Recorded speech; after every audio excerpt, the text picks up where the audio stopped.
Hey guys, welcome back to Real Housewives Recaps. You guys, I'm back. I'm with my cold, but we're going to talk through it anyway because the hits just keep on coming. You guys are so wonderful. I really do appreciate you. I'm sorry I sound like this. This is like day 5, I think, of this stupid cold, but they keep putting out this information, so I'm going to keep reporting on it because the feedback I get from you guys just means so much to me. It's so wonderful. I appreciate you all. I really do read every one of your comments, and just the support has been incredible. So many new subscribers to my channel, so many views, so many supportive comments, so much encouragement, and I found my people, and that makes my heart so happy because I felt like I was alone and I was watching this train wreck, and I'm so glad that we can all commiserate together. So what's going on now? HBO has decided to put out this roundtable with the And Just Like That gang. And, here's what's happening. I haven't watched it yet. I read some of the comments that it's kissing their own asses, basically. So I thought, what would be fun? Let's watch it together. Let's watch it. I'll pause it. We'll comment. And you guys can tell me your thoughts in the comments below. Also, in case you missed it, I did put out a video yesterday on Cynthia Nixon and her crappy comments toward the original show that really got a lot of people fired up, and I got a lot of wonderful comments on, so thank you for that. Go back and watch that, and let's get into this train wreck. Also, my Dexter commentary went up this morning. Even if you don't like Dexter, check it out because I had my husband join me on this one. And we actually had a lot of fun and laughed our way through talking about Dexter, so check that out.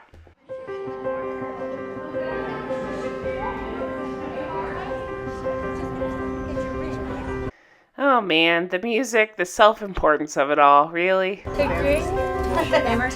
And You did. action. That's good. When Michael called me about us coming back together, You really should have said no. I almost dropped that phone when they were like, we have this idea. I was like, finally! Of course, we were all very excited and scared, and like they say in So since reporting on the Cynthia Nixon / Patricia Field insider stuff, and now on the stuff that Cynthia Nixon said about the original show, I can't not see her as just a full of herself egomaniac. That's all I can see when she talks. the woods, excited and scared.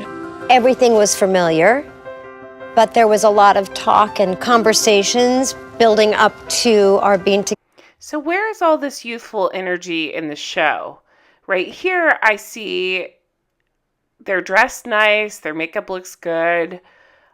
I don't think Charlotte looks quite as different as she does in the show, but I'm wondering why they didn't bring the same energy when they were filming.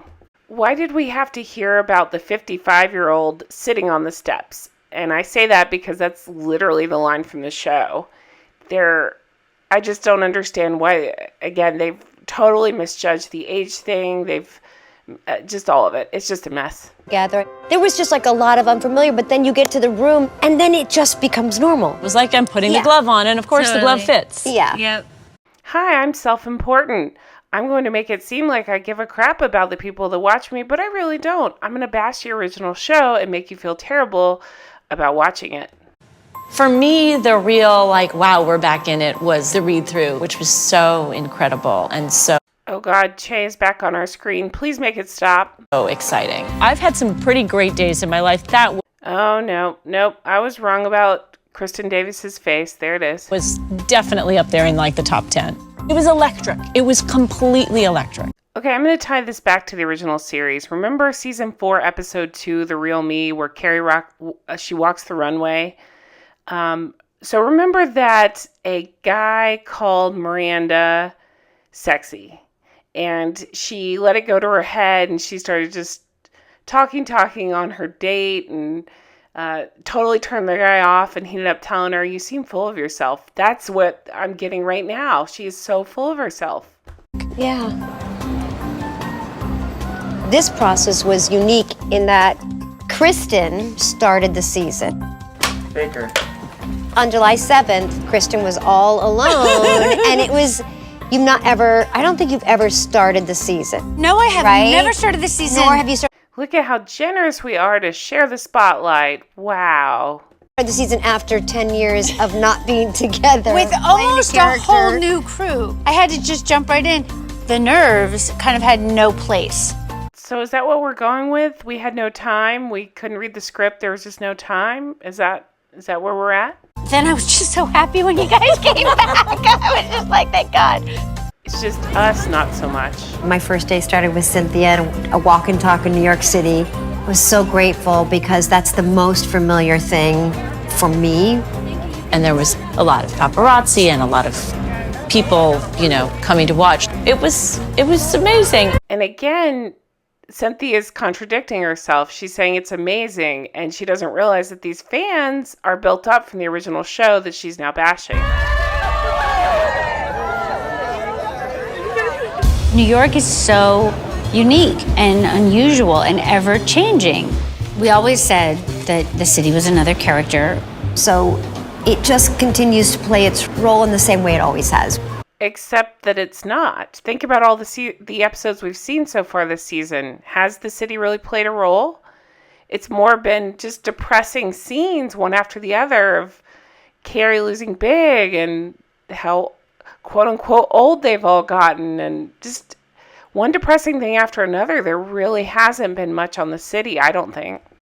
I'm a native New Yorker. New York is who I am. There's so much that you can't ever really take it in. On the one hand, it's familiar, and on the other hand, sometimes it's totally different. Yeah. The number one thing about New York is how big it is and how diverse it is and just the richness of experience. So again, I ask you, where is this in the script? We don't see the richness that you're talking about. You're not showing it to us.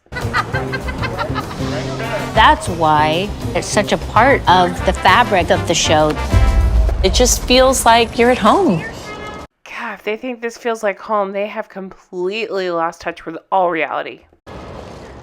There was so much that went into this endeavor.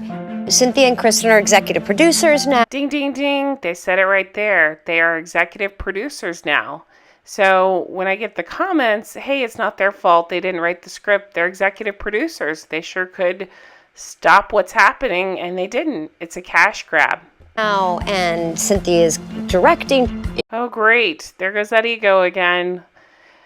I think that episode is this week's episode that she directed. It was an amazing opportunity. Yep, you nailed it. That's what it is for you, just an opportunity. And I said yes right away, even though I was very, very scared. Wait, doesn't that completely contradict the statement she put out yesterday saying that she had a list of demands in diversity and gender issues before she would take this on? But it's been really amazing. Just do one more. Yeah, okay. It's great.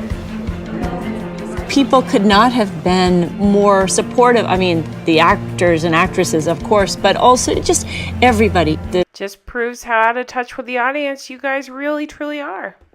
Directors of photography that helped me prep for weeks. It is such a unique thing to have Cynthia. You've been in it with us for so long. You know the fabric, you know everything about it, right? So that when you do say something to us, it's so fascinating. It has. There it is. You guys pointed out the way her voice changed after all the facial work happened. And yeah, I hear it now. It's more weight.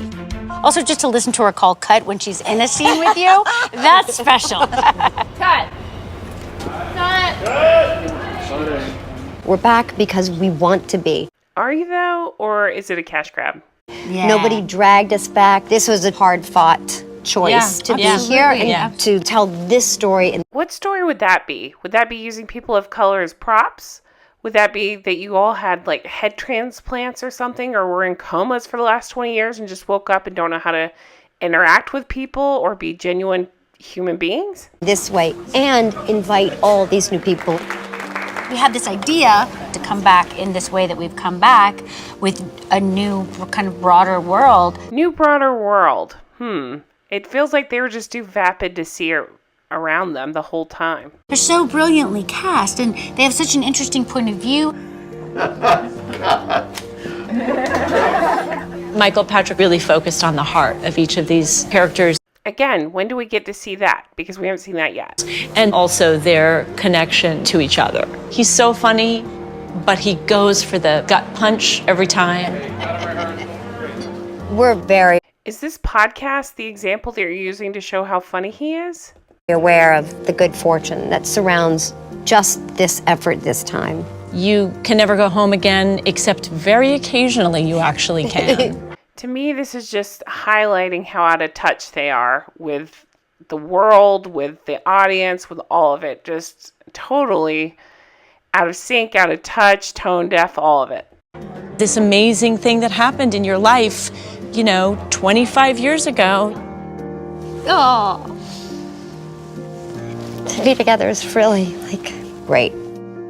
You never get to work with people this long, in this way, in this depth. I didn't think it was going to happen. The reason I'm so upset is because we were robbed out of what they're talking about. That's not what they made. They made this woke garbage. But what they're talking about is bringing back the characters we love, and those characters are gone.